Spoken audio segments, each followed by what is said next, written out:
Evangelho de Jesus, conforme escreveu Mateus, capítulo de número 14, versículo de número 22 diz: E logo ordenou Jesus que os seus discípulos entrassem no barco e que fossem adiante dele para outra banda, enquanto despedia a multidão.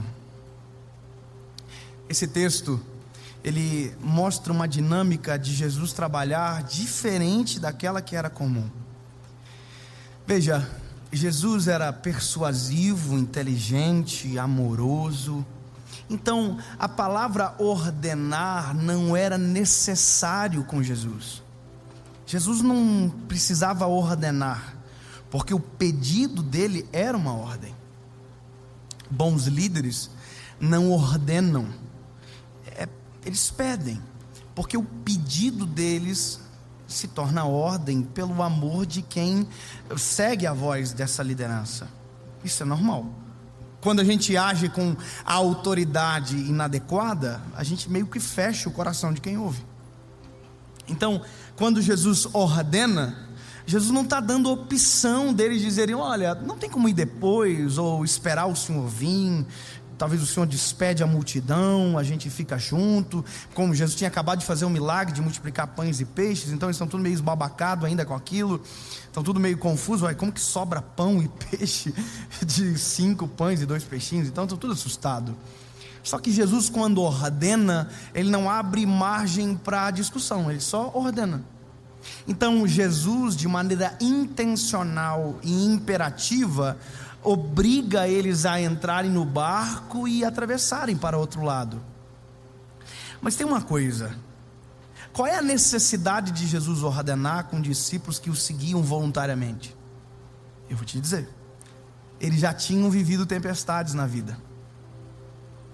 Eles já tinham vivido tempestade. A última tempestade que eles viveram, Jesus estava no barco. Jesus estava no barco, dormindo na polpa.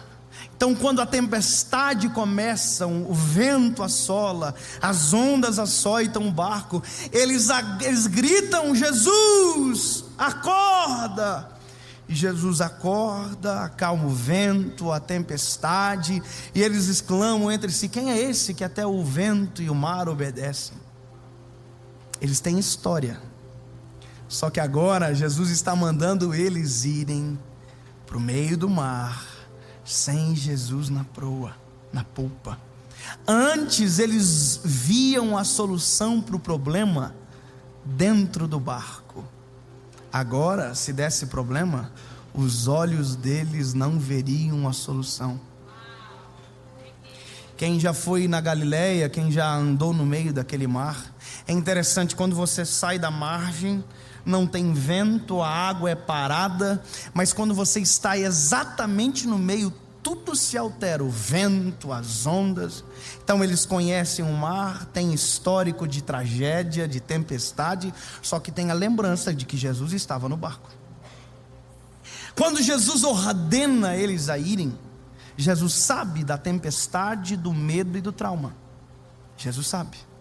Só que tem coisas que Jesus, de maneira intencional, nos insere para que a gente aprenda que nem sempre veremos Jesus no meio da tempestade.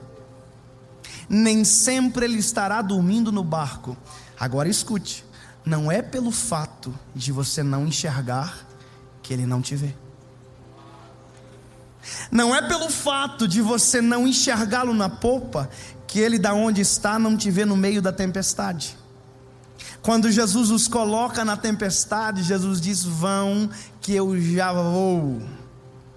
Jesus sabe onde eles estão, aonde irão chegar, e os olhos de Jesus estão sobre eles. Eles não veem Jesus, mas Jesus os vê. A dificuldade nossa é que em tempestades como as que vivemos, nem sempre vemos Jesus no nosso barco. E o desespero se aplica quando os nossos olhos não enxergam aquilo que a nossa fé deveria crer. Eles estão no meio da tempestade e parece que o programado acontece. A tempestade vem. E antes a solução estava dentro do barco, agora não. Vento, onda, barco, discípulos. Está faltando alguma coisa. Eles estão desesperados, vão morrer, estão loucos, dizendo: nós não temos esperança, porque ele não está no barco essa vez. Nós não estamos vendo ele não está, não tem quem acordar. Eu vou repetir para que isso fixe na tua cabeça. Não é pelo fato que você não vê que ele não te enxerga. Não é pelo fato que você não tem para onde correr dentro do barco que ele não esteja no meio da tempestade próximo de você. Aleluia. A Bíblia vai dizer que a tempestade assola e eles estão desesperados, com medo da morte, quando de repente alguém vem caminhando sobre a tempestade. Qual é a história que eles tinham antes? A história que eles tinham antes veio uma tempestade, Jesus estava dormindo no barco, a gente acordou ele, acalmou a tempestade, ponto. Mas agora a história que eles terão para contar. Jesus vem caminhando por cima das águas no meio da tempestade.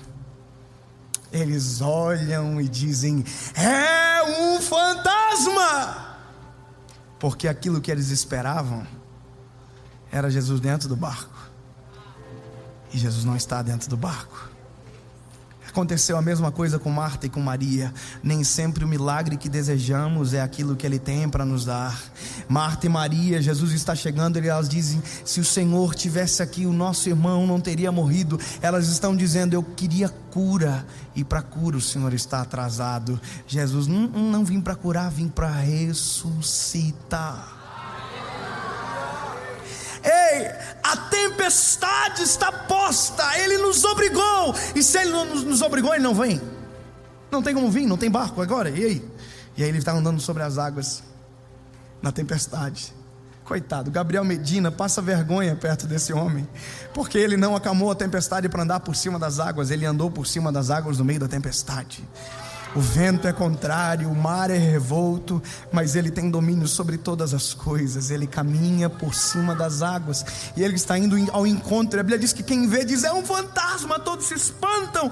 E Jesus diz: ei, acalmem, sou eu, Jesus. Ei, agora o socorro não estava dentro, o socorro veio de fora. O socorro não estava dentro, estava fora. Nem sempre o socorro está dentro da tua casa, às vezes o socorro virá de fora. Nem sempre o socorro estará dentro do seu quarto, às vezes ele virá do outro quarto, às vezes ele virá de fora. Ele vem de maneira inesperada, a gente não tem como prever. Mas deixa eu te dizer, o fato de você não enxergá-lo dentro do barco não significa que ele não está vendo você no meio da tempestade. Ele vem. Pedro é o mais louco do negócio. Pedro disse: se é você, me chama que eu vou contigo por sobre as águas. Jesus tinha que dizer: Pedro, se eu tiver que escolher alguém para andar por cima das águas, convenhamos que não vai ser você. Eu vou escolher o João, meu parceiro. Só que cada um reage diferente à tempestade. Tem gente que grita, tem gente que se esconde, tem gente que pula do barco, tem gente que não acredita na salvação. Enquanto provavelmente João, porque é o mais bonzinho, mais carinhoso, mais calminho, deve estar de joelhinho no barco dizendo: vem salvar a gente, Jesus. E provavelmente pode ter sido essa oração que traiu Jesus por meio da tempestade. Pedro está querendo sair do barco para viver a tempestade com Jesus. Perspectivas diferentes, experiências diferentes. Ele olha e diz: se é o Senhor que está aí, me chama que eu vou contigo sobre as águas. Vem viver a tempestade de outra perspectiva. Vem ter experiência no meio da tempestade. Vem me conhecer melhor no meio da tribulação. Vem conhecer e desfrutar da minha glória no meio de um lugar onde todo mundo não acredita que eu possa fazer alguma coisa. Pedro sai de dentro do barco. Só que quando Pedro sai, as ondas continuaram a açoitar, a tempestade assolar, o vento ainda era forte. Deus não vai mudar a tempestade para você ter experiência. É na tempestade que as maiores experiências acontecem. Pedro sai e percebe que o vento era contrário e começa a naufragar, a afundar. Naufragar só dá de dentro do barco, fora do barco é afundar, afogar. Só que Pedro é pescador. Qual pescador que não nada? Qual é o medo de Pedro?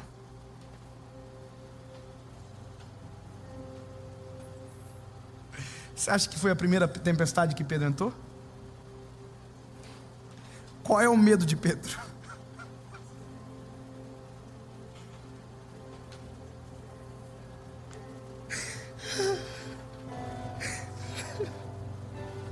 Pedro já viveu inúmeras tempestades na vida dele, era pescador. Qual é o medo de Pedro? O vento ele já viveu, a tempestade ele já viveu. Qual é o medo dele?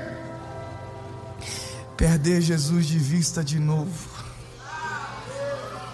Ele começa a afundar dizendo: ei, tem misericórdia de mim, porque ele trava. Tem gente que trava quando Jesus não está, tem gente que trava quando Jesus chega.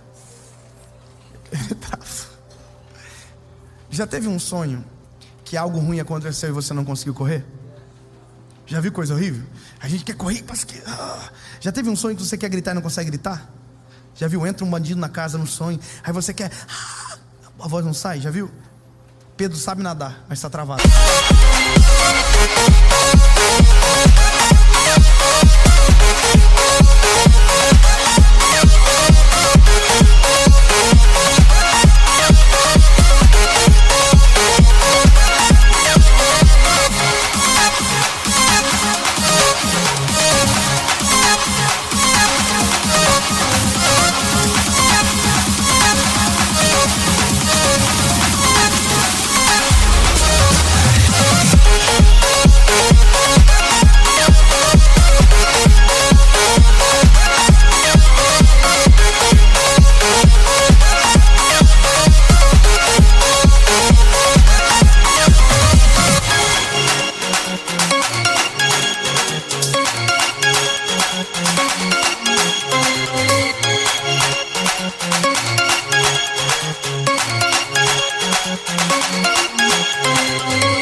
Pedro já viveu tempestade, mas está travado.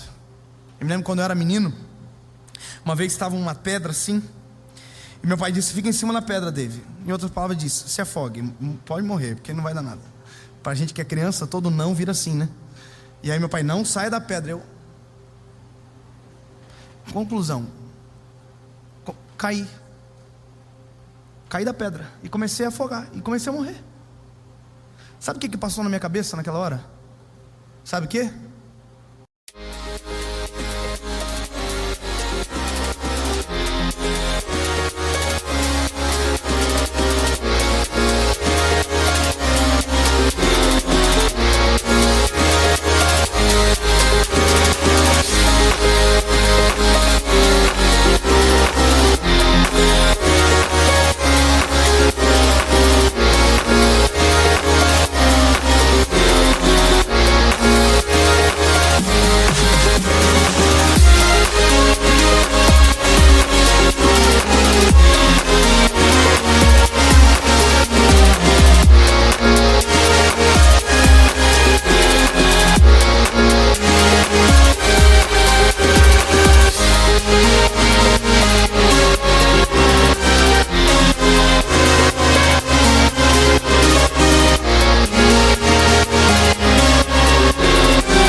Desespero paralisa.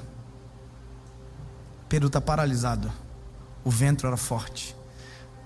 Se Jesus desaparecer, acabou com tudo. Será que ele não é um fantasma? E agora? Será que eu não estou vendo demais?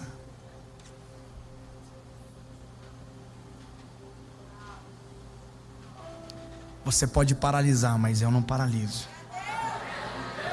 Você pode travar, mas Ele não trava. Você pode não acreditar, mas Ele não deixa de ser quem é. Ele traz para cima da superfície, não acalma o vento, não acalma a tempestade, só muda Pedro em relação ao vento. Pedro é virado para o barco, o vento já não é mais contrário, o vento agora está na parte das costas. Jesus está no lado. Eles voltam para o barco. Pedro tem uma história, porque toda tempestade no final nos deixa uma história para contar.